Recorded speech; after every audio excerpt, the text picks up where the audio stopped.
Hello नमस्कार साथियों। आज की क्लास में हम बायोलॉजी के टॉपिक कोशिका व आनुवंशिकता से संबंधित महत्वपूर्ण तथ्य पर एक नज़र डालेंगे। इस क्लास के अंदर कोशिका व आनुवंशिकी टॉपिक से संबंधित सभी महत्वपूर्ण तथ्य देखने वाले हैं जो रेलवे में ALP, group D, RPF, NTPC सभी के अंदर पूछा जाता है। तो आज की क्लास स्टार्ट करते हैं। प्रत्येक जीवधारी के शरीर की सबसे छोटी इकाई कहलाती है, तो यह कोशिका कहलाती हैं। कोशिका के मुख्य घटक हैं जीवद्रव्य एवं केंद्रक। जीवन का भौतिक आधार है जीवद्रव्य। कोशिका सिद्धांत का सर्वप्रथम प्रतिपादित किया गया स्लाइडेन व स्वान द्वारा। कोशिका है जीव की संरचनात्मक व कार्यात्मक इकाई। मानव शरीर की सबसे लंबी कोशिका है न्यूरॉन तंत्रिका कोशिका 90 सेंटीमीटर होती है। हरगोविंद खुराना प्रसिद्ध हुए प्रयोगशाला में जीन संश्लेषण खोज के लिए। पादप कोशिका जंतु कोशिका से भिन्न होती है सेलुलोज की बनी कोशिका वृद्धि होने के कारण। पर्णहरित पाया जाता है हरित लवक के ग्रेना में पाया जाता है पर्णहरित। माइक्रोकोंडिया का अंतःकाल के वल्लन कहलाते हैं क्रिस्टी। ये इम्पोर्टेंट है, याद रखना। यूक्रेटिक कोशिका की कोशिका वृद्धि होती है सेलुलोज की। प्रोकैरियोटिक कोशिका की कोशिका विभाजन पाया जाता है असूत्री। कोशिका विभाजन की खोज सर्वप्रथम की फ्लेमिंग ने। समसूत्री विभाजन होता है सिर्फ दैहिक व कायिक कोशिकाओं में। अर्धसूत्री विभाजन पाया जाता है जनन कोशिकाओं में। अर्धसूत्री विभाजन कहाँ पाया जाता है? जनन कोशिकाओं में। क्रॉसिंग ओवर नामक घटना कोशिका विभाजन की एक विशिष्टता है अर्धसूत्री। जीन्स बने होते हैं DNA से। जीवाणु पादप माने जाते हैं उनमें दृढ़ कोशिका वृद्धि होने के कारण। जब हरे टमाटर लाल हो जाते हैं तब होता है हरित लवक अपघटित होकर वर्णी लवकों में बदल जाते हैं।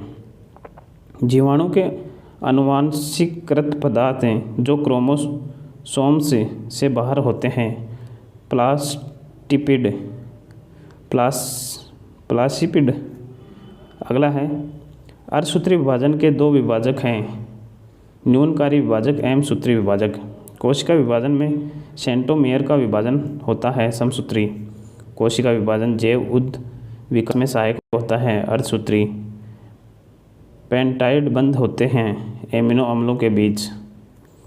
आगे देखते हैं कोशिका अंग जिसका असूत्री विभाजन में सबसे पहले विभाजन होता है केंद्रक का। यूरेसिल पाया जाता है RNA में। जंतु कोशिका में नहीं पाया जाता सेंट्रियोल्स तार केंद्रकों की।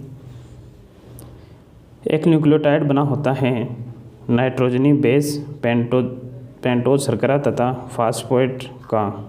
इलेक्ट्रॉन माइक्रोस्कोप में प्रकाश का स्रोत होता है इलेक्ट्रॉन किरण।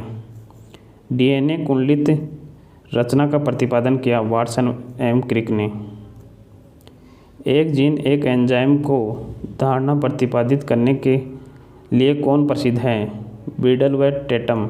इलेक्ट्रॉन सूक्ष्मदर्शी का आविष्कार नोल और रस्का। लाइसोसोम के आत्मघाती थैलियाँ कहते हैं जलीय अपघटन विकिरणों के कारण। RNA में उपस्थित रहता है परंतु DNA में नहीं यूरेसिल।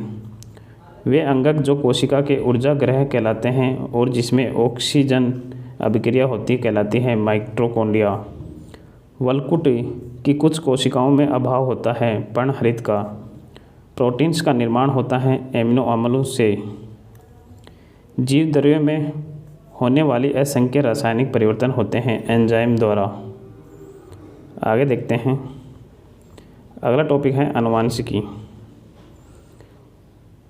ऑटोसोम है लिंगी गुणसूत्र को छोड़कर अन्य गुणसूत्र। प्रत्येक गुणसूत्र में पाया जाता है कई जीन्स। हीमोफीलिया रोग का कारण होता है एंटी हीमोफिलिक ग्लोबुलिन की कमी। एक जीन का जोड़ा दूसरे जीन जोड़े के प्रभाव को प्रकट होने से छिपा देता है। इस क्रिया को कहते हैं एपिस्टेसिस। नेक्स्ट है गुणसूत्र जो शरीर में लिंग निर्धारित करते हैं X तथा Y। एक स्थान के सभी जातियों के सदस्यों के विभिन्न जीन को कहा जाता है जीन पुल। गर्भ में बच्चे का लिंग निर्धारण का आधार है माता पिता दोनों के गुणसूत्र द्वारा।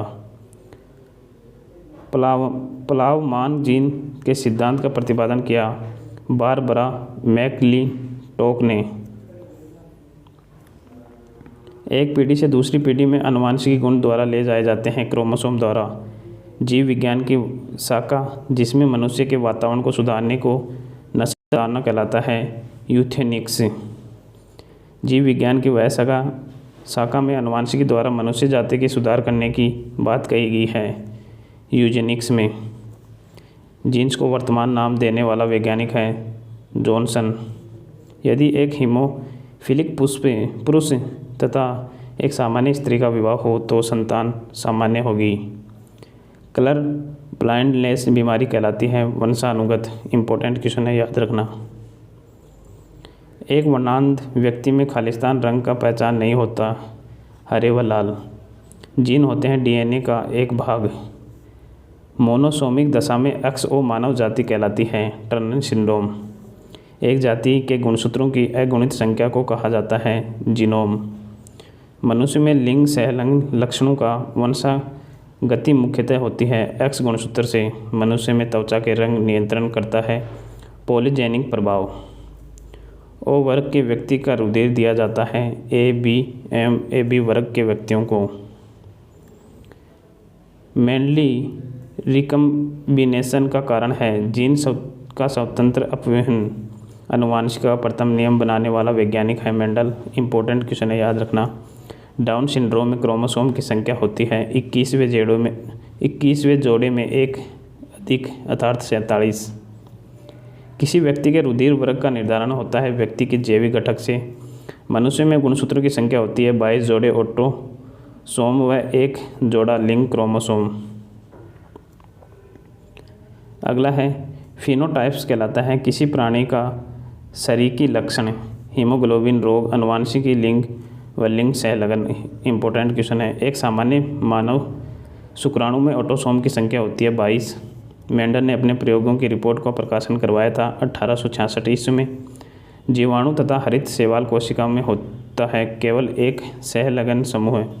मेंडल द्वारा अपने प्रयोगों में सहलगनता को न पहचानने का था जीन लक्षणों का उसने अध्ययन किया, उनमें विभिन्न गुणसूत्रों पर स्थित होने के कारण। रोग जिसमें एंटीबायोटिक का कोई प्रभाव नहीं होता, हीमोफीलिया रोग के अंदर। इम्पोर्टेंट क्वेश्चन है। डीएनए में जीनों के क्रम में परिवर्तन का कारण है जीन म्यूटेशन। वर्णांधता का रोग सदैव स्त्री द्वारा वहन किया जाता है, इसका लक्षण X क्रोमोसोम पर स्थित होने के कारण। अगला है एक वर्णांध पुरुष का विवाह वर्णांध पुरुष की सामान्य पुत्री से होने का क्या प्रभाव पड़ेगा। पुत्रों की आधी संख्या वर्णांध होगी। एक वर्णांध व्यक्ति का पुत्र यदि एक वर्णांध व्यक्ति की पुत्री से विवाह करता है तो संतान होगी। कुछ पुत्र सामान्य, कुछ वर्णांध। लाल व हरी वर्णांध होने का कारण X गुणसूत्रों की वंशागति। मेंडल द्वारा प्रतिपादक सिद्धांत कहलाता है आनुवंशिकता का सिद्धांत। अर्धसूत्री विभाजन का पूर्वावस्था में अवस्थाओं का क्रम होता है लेप्टोटीन, जाइगोटीन, पैक्टिटीन, डिप्लोटीन एवं डाइकाइनेसिस। लाइगेज नामक एंजाइम का प्रयोग जोड़ने के लिए होता है डीएनए के टुकड़ों को। न्यूक्लियस की खोज सर्वप्रथम की थी रॉबर्ट ब्राउन ने। राइबोसोम का डीएनए से संबंधित है, यह एक शर्करा होती है। गुआनिन व साइटोसिन उपस्थित होते हैं डीएनए में। इम्पोर्टेंट है। डीएनए संरचना का सर्वप्रथम निर्धारण किया जेम्स वाटसन व क्रिक ने। डीएनए के आनुवंशिकी कोड 1968 में ज्ञात किया डॉक्टर हरगोविंद खुराना ने। इम्पोर्टेंट क्वेश्चन है। प्रतिजैविक की खोज हुई 1928 में। एंजाइम जिसकी मदद से डीएनए के किसी भाग को काटकर अलग किया जाता है रेस्ट्रिक्टिव एंजाइम। प्रतिबद्ध एंजाइम की खोज की थी हैमिल्टन स्मिथ व डैनियल नोथन्स। अगला है भारत में राष्ट्रीय जैविक प्रौद्योगिकी बोर्ड की स्थापना 1928 में। हेपेटाइटिस बी टीके का निर्माण Messrs Shanta biotechnic private limited Hyderabad. Interferon है प्रोटीन पदार्थ। इंटरफेरॉन क्या है? एक प्रोटीन पदार्थ है। हिंदुस्तान एंटीबायोटिक लिमिटेड स्थापित की गई ऋषिकेश के अंदर। सर्वप्रथम इंटरफेरॉन की प्राप्ति की थी इसाकस व लिंडमान के द्वारा। मेंडल के अनुसार प्रत्येक जनन कोशिकाओं में एक गुण को व्यक्त करने के कारक हैं 2। नेक्स्ट क्वेश्चन है, मानव शरीर में प्रत्येक कोशिका में कितने गुणसूत्र जोड़े होते हैं? 23। इंपॉर्टेंट है, याद रखना। लिंग का निर्धारण होता है गुणसूत्र के 23वें जोड़े द्वारा। सर्वप्रथम जीन शब्द का प्रयोग किया था जोहानसन ने। कोशिका में पाए जाने वाले गुणसूत्रों में जीन को ढूंढने एवं पुनर्विकसित करने की तकनीक कहलाती है जीन मैपिंग। 1 जीन 1 एंजाइम प्रस्तुत की विडल व टोटम ने। थ्योरी ऑफ जंपिंग जीन्स का प्रतिपादन बारबरा मैकक्लेटोक। कम से कम लक्षणों का एक युगल में भिन्नता वाले 2 सदस्यों के बीच हुए एक क्रॉस उत्पन्न संतान कहलाती है हाइब्रिड। जीन्स व रेखीय क्रम में स्थित होते हैं गुणसूत्रों पर। लैंगिक जनन से होता है पुनः संयोजन। मक्का के दानों के प्रचुर मात्रा पाया जाता है थायमिन। सफल विकास के लिए डीएनए में उत्परिवर्तन होता है जनन द्रव्य के। तो क्लास कैसी लगी कमेंट करके ज़रूर बताना। धन्यवाद।